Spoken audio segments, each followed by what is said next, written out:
하나님의 말씀으로 출발! 오늘 하나님의 말씀은 열왕기상 12장 7절 말씀입니다.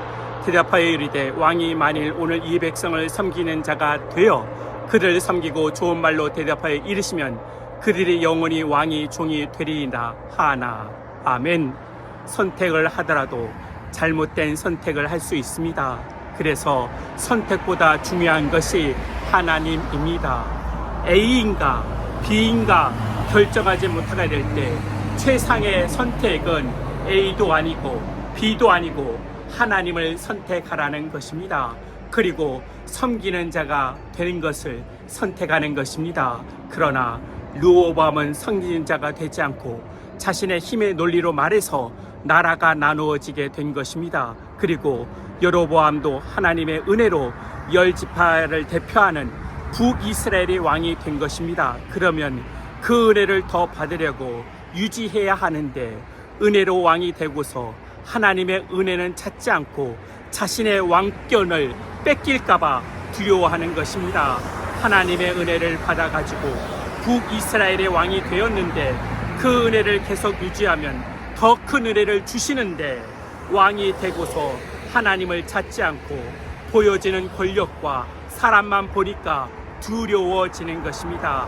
그래서 여로보암이 인간적인 꼼수를 쓰는 것입니다. 인간적인 꼼수가 무엇입니까?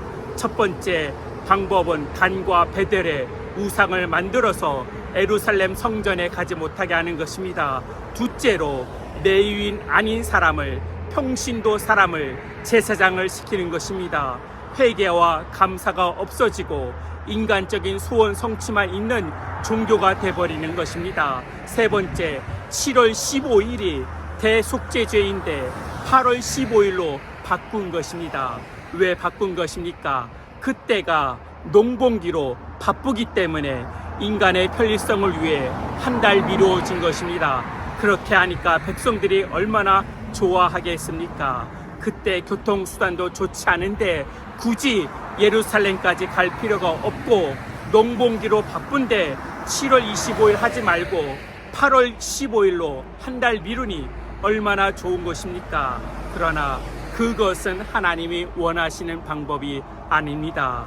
하나님의 은혜로 북이스라엘이 왕이 되었는데 왕이 되고서 하나님을 두려워하지 않고 백성들의 눈치만 보는 것입니다.